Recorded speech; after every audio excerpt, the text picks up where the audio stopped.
Hello, my name is Rich Howard, owner of Architectural Builder Supply, and this video is to bring you a closer look at the Rockwood 590 Roller Latch.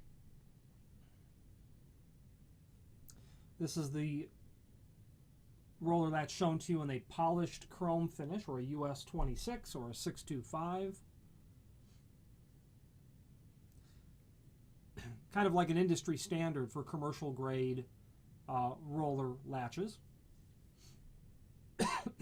Forgive me.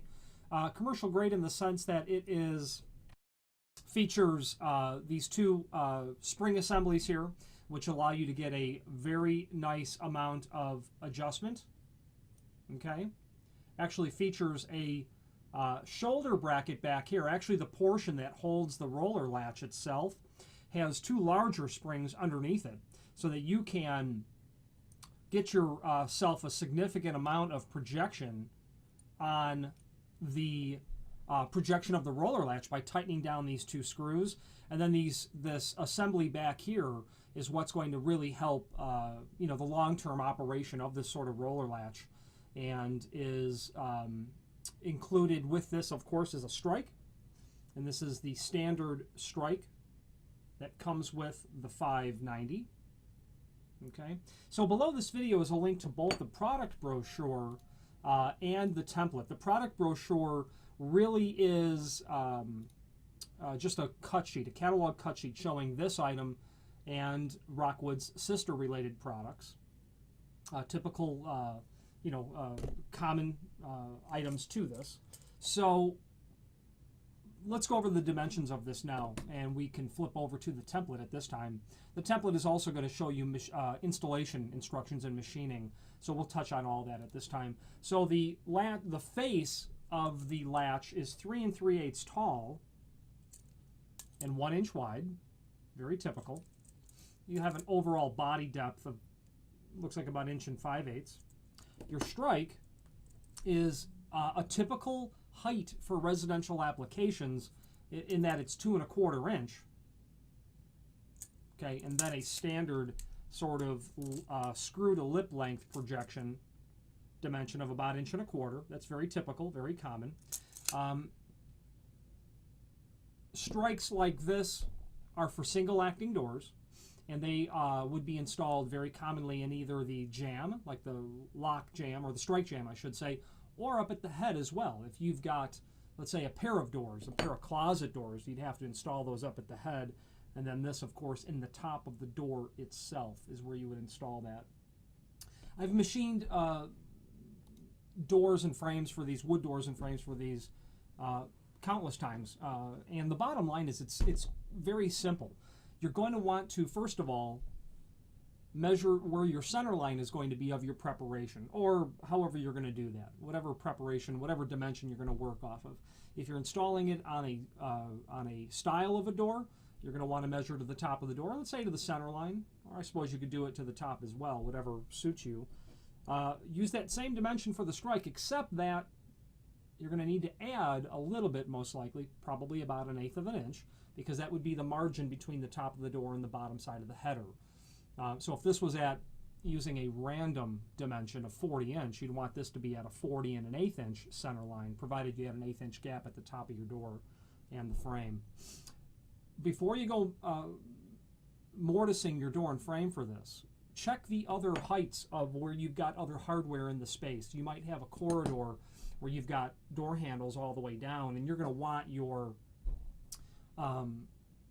trim, your flush pole, your dummy trim, whatever is going to be on this door that will give you the ability to actually operate the door. You want that at the same vertical height. You're going to want the projection of the lip of the strike to be at the same vertical height as everything else, so make sure you match all that up. If you're putting it at the head, you're going to want to think about that before you go cutting into the door. You'll probably want to mortise this far enough over from the edge of the door so that you don't get into the style of the door. If it's a flush architectural wood door, you'll want to be mortising this into the top rail. So inspect your area and inspect your door before you go cutting anything.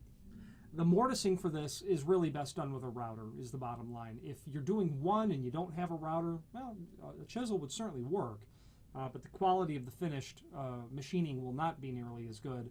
And if you've got a router, you'll probably need to make a fixture. You will need to have a fixture or a guide or a template for doing this. And when I've machined hardware like this, in almost all cases, almost all, you've got a plate and then you've got a body. Okay, so the plate is just, in this case, is going to be your 3 3/8 by 1 inch by the thickness of this, which is 5/32. That's a pretty common thickness. And if I was going to machine for this, I would do my plate first. And I would just do that 3 3/8 by 1 inch by 5/32 deep. Then I would refixture and come back and do the body only. And looking at the template, they're saying your mortise should be 2 1/4, okay, and then 1 3/4 deep, and that's measured from the face of here. And at that point, you're really just mortising that cavity out to fit the body in. At that point, you'll probably need to square the corners of the inside of the body and obviously square the corners of your plate preparation. And the same idea goes for the strike. This is, of course, only a plate. There's no body to this. And you're done. You know, if you're doing more than one door, you know, a router is the way to go because of the quality of the finished work is what you're going to end up with. Rockwood is a company synonymous with good quality fit and finish, and this piece of hardware by them, their 590 Roller Latch, is no exception. Very good quality fit and finish. Okay, commercial grade roller latch. You're going to see this in commercial applications. You can certainly use it in residential applications as well. However, in residential applications, I've actually had people complain that it was too loud. You could hear, you know, the operation of it, and actually I've heard it from more than one person. It's just, you know, it's a nature of what it is. You can hear a door close when it closes. You can hear a latch as it latches. But I've had people complain that roller latches, and not Rockwood specifically, but roller latches in general are loud. They can hear the clanking of the door. Well, it is what it is, the bottom line. Little indent there for the strike. Per the product brochure, you're going to see that there are, you know, different strikes that you'll be able to get with this. There's a double acting strike, which is very common. If you're going to install this on a door that swings both in and out, this would be something appropriate for that use, should you need that. Although that would be a special order for that, as a lot of this actually is. A double acting strike needs to be made specifically for the size of the frame and, you know, etc. But that's a different video talking about the DA version of this. Includes screws and a complementary finish. Of course, there would be 4 of these in a combination wood and machine thread, so you can handle whatever condition you're bumping into. And of course, if I've not already said it, available in different architectural finishes as well, your Rockwood 590. Good quality company, Rockwood. They're a full-line provider of trim and auxiliary hardware, and very notably known for their Craftsman series, their RM series of custom-made pull hardware, door pulls.